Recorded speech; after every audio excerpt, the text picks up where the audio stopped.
Hi everyone, welcome back to the channel. So today I'm going on a short drive and I'll share with you my driving impressions of this Ranger Raptor. I've owned this vehicle for 1.5 months now, and most of my driving is on-road driving, and mostly I would say 80% in the city doing errands, picking up kids, doing grocery shopping, that sort of stuff, and 80% on the highway. So today's impression will mostly be on-road impression of this vehicle. I haven't done any off-roading yet, and hopefully I'll do that during the summertime soon when I go on some of the longer trips. So off the bat, I have to say this is a very amazing vehicle. I've driven it quite a lot actually. I've done about 1,000, almost 200 kilometers, and it's an amazing vehicle to drive. First thing I want to talk about is the chassis. I've actually compared the front suspension of the old Ranger Raptor and the new one. They are both double wishbone systems, but from what I can tell, the new Ranger Raptor has beefier forged aluminium components, especially the A-frame components. They just look bigger, chunkier, so that's a good thing. And also the new one has adaptive shocks. Compared to the old one, they both have Fox shocks, and they are both 2.5 inches, but the new one is adaptive. So the firmness actually changes according to the mode you are in. So there's a few modes from normal to sport to Baja, and with each different mode, the firmness actually increases. The handling of this vehicle is actually very good. It handles like a sports car, and you don't really feel the weight of the vehicle. It's pretty amazing. Compared to the old Raptor, the new one has better body roll control, and when you are turning into a corner, it actually holds the vehicle better, gives it more support, especially the front end. You feel the front end is more supported, it's more planted, and there's less body roll compared to the old generation Ranger Raptor. And also in terms of comfort, although the new Ranger Raptor, the ride is firmer, because I think Ford is actually trying to convey that sports car feel to the new Ranger Raptor. So you can feel more details of the road. You can feel the different bumps and undulations on the road, but still it's pretty comfortable. The old generation, I would say it's a little bit softer, and it's a bit more supple compared to the new one. But again, the new one is still pretty comfortable. So the new Ranger Raptor comes with a V6 petrol engine, twin-turbo petrol engine that produces around 400 horsepower and about 580 newton meters of torque. The old Raptor actually had a 4-cylinder, 2-liter twin-turbo diesel engine that produced around 210 horsepower and 500 newton meters of torque. So the new engine is really amazing. It's got a lot of punch, a lot of power, and almost doubles the amount of power from the old one. The old one, sometimes you feel that the chassis is actually really well designed, really good, but the engine actually lacks a bit of power and a bit of character. But the new one, you don't feel that at all. The new one, you would feel that the chassis and the engine, they both perform really well. They are both stars of the show, basically. So for the new engine, I think Ford is trying to produce this sports car feel a bit more. So the way they tuned this is most of the torque and power comes at a higher rev band around the RPM range. So the peak torque actually comes in around 3,500 revs, and peak power comes even higher than that. So they actually want to encourage the driver to rev the engine out. So to create this more exciting feel when you rev the engine out, to give it more character, more power at the higher RPM, more like a sports car feel, I guess. But the downside to that is sometimes at lower rev range, when you're driving in the city, around town, at lower RPM, and also at lighter throttle application, sometimes you would feel a little bit lack of torque.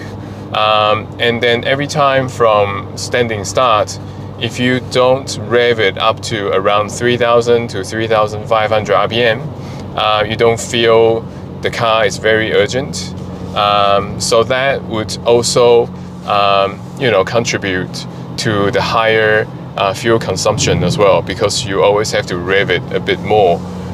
So the old Raptor actually, the peak torque actually comes in around 1,750 RPM.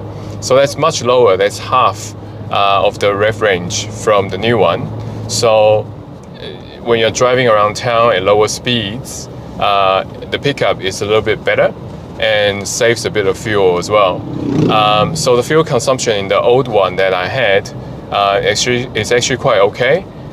For every tank, I would average around 11 to 12 liters per 100 kilometers. But in the new one, now I've driven around 1,200 kilometers. And it's sitting at about 17 liters per 100 kilometers. So I guess that's the price you have to pay for this high performance engine. So one other thing about this vehicle that's really amazing is the exhaust sound. The exhaust has 4 modes, from quiet to normal to sport to Baja. So right now I'm in normal. It sounds okay. There's a little bit of sound, but not too loud. But if I turn it into sport,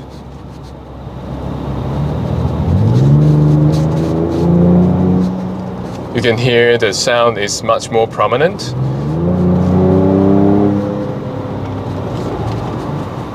Sounds really good actually. Much better than the old generation Ranger Raptor. This V6 sound and the way they tune the exhaust is really good. If you turn into Baja mode, it gets even louder. Now I'm in Baja mode.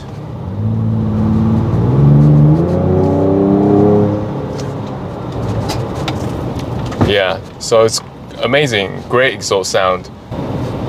So the new Raptor also comes with full-time all-wheel drive. So every time when you switch on the engine, the default mode is in 4A, which is 4-wheel drive auto.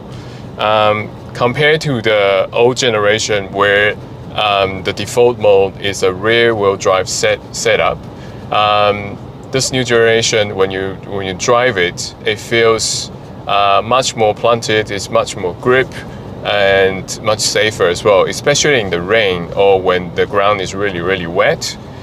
In the old one, because it's rear-wheel drive, so sometimes you would feel that, especially during heavy rain and the ground is really wet, from a standing start, I almost always get wheel spin. And when you are turning into a corner, when the ground is wet, if you give it throttle too early, again, the rear end will step out in the old generation Ranger Raptor. It's just a much more tail-happy car because most of the weight is in the front.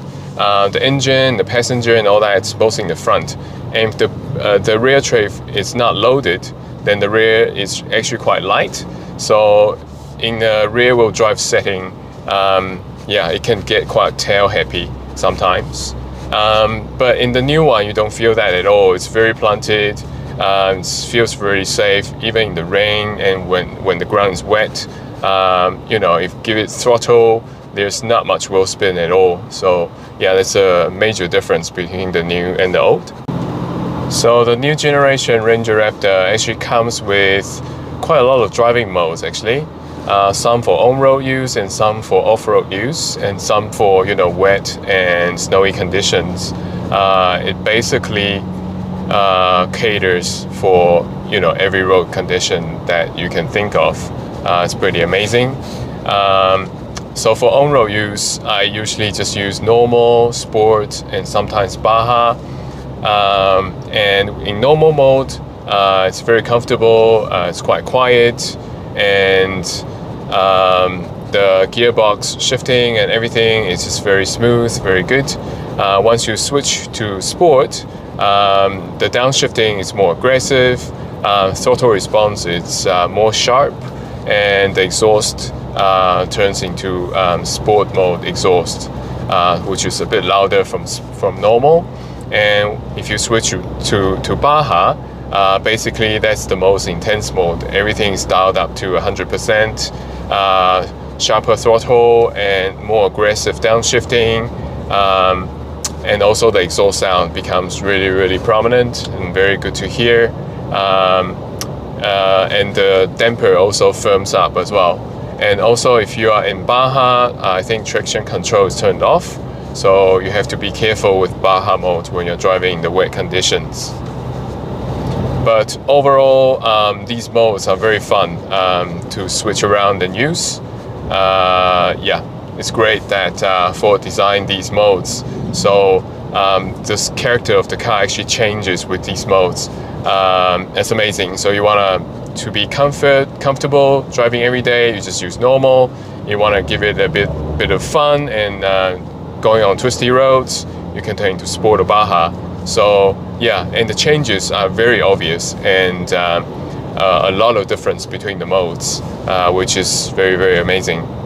So thank you for watching. As a conclusion, I want to say this is again an amazing vehicle to drive and to own, and I think Ford has done a really good job to try to give this very sporty and sports car ambience or feel to this car, from the engine to the chassis to how it handles, also the exhaust sound.